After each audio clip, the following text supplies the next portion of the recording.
need to get 45 sets of $30, right? So like I need 45 $20 bills and 45 10s. Is that something you can help me with? We went over this for a couple minutes, and then she said something along the lines of, you know, well, you caught me in a good mood. So yeah, I'm sorry, what? I caught you in a good mood, so now you'll provide me with good service? And on Tuesday, I give good service because I have good days on Tuesday. So I want to ask you, are you the type of person that uses these sorts of terms? Like, do you say like, well, you caught me in a good mood today, so I'll do it. That implies that sometimes people would catch you in a bad mood and then you wouldn't be doing your job to the best of your ability. And that really pisses me off. Yeah, and you know what's really cool is like that's the difference between like your traditional labor and you have emotional labor. And like people that give you emotional labor are those people that go above and beyond. Like we go to this restaurant not too far from us, and this waiter over at I can't remember the name of the restaurant right now. What are you talking about? The Peruvian place. So this waiter that's there, every time we go there, he is like busting his butt.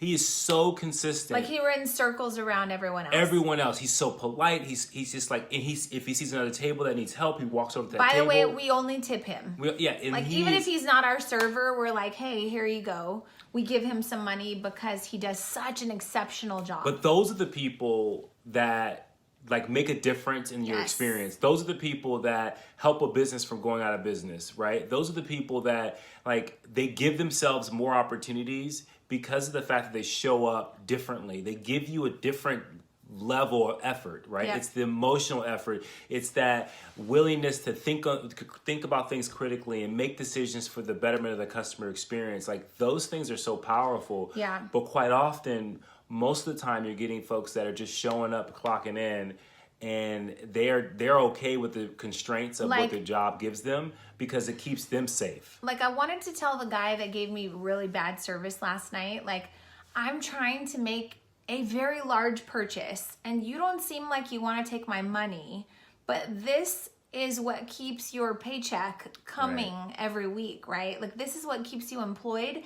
So I was beside myself because I was like, if one of my employees made it that difficult for a customer to give us money and to stay in business and to then pay the employee, I would lose my mind, right? Yeah. And so I politely gave the manager some feedback and I said, I'm trying really hard to just maintain my cool because I'm not the kind of person that gets upset, but I have to let you know I'm infuriated that I've wasted an hour and 14 minutes here and I'm leaving with nothing resolved. I'm not the type of person to take the time to write a Yelp review or to call your corporate headquarters because I don't have that kind of time. But if you tell me that that's what I should do to get this rectified, then I will make the time to do that. And she said, I just want to thank you for being so calm, and I can see clearly that you're upset. I know we can't get that time back, but I 100% understand where you're coming from. And she said, and I can tell you, I would not be behaving like you are right now, so thank you. I thought that was good, right? Yeah, so, that's awesome. So many lessons, I think, in this conversation is like, one, when you go to work, are you showing up to do a good job? Okay, last thing. One of our friends has a daughter that now is working at the local grocery store, Stater Brothers. Oh. So I ran into her and I was like, hey, babe, oh my God, you're working here. That's so awesome. She's excited. And I said, let me tell you something. My very first job was at a grocery store. It was Lucky's. And I said, you got to make it a game. I said, try to be the best box girl on the planet. I said, because what's going to happen is there's going to be so many opportunities that come about. You're going to meet the most amazing people that run other businesses, that have other ventures, that they're looking for great service. Every single job I have ever had, I was recruited from. Yeah. I was recruited from the place that I was currently working, and I gave such exceptional service that I was recruited to my next job. every job I've ever had. Right. So when people work at the Cake Mamas, I tell them, yeah, you know, you're just working at a small family business, but you never know who you're serving. Right. You never know what opportunities other people have to give you.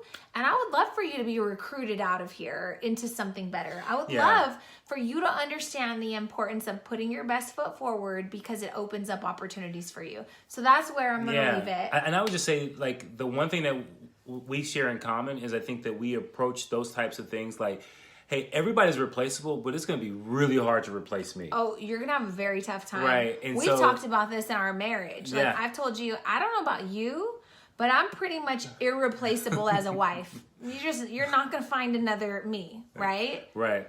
Like, and I think that that's a mentality, like, you are trying to strive to be different, to create experiences, to do things that other people are not willing to do. And I think that you do that, you become a linchpin, and what happens is it's hard for things to go on without you. If you make that a goal in everything that you do, you're going to find more success, and you're going to find yourself people needing your support, your services, whether that means starting your own business, whether that means getting recruited, to do something different.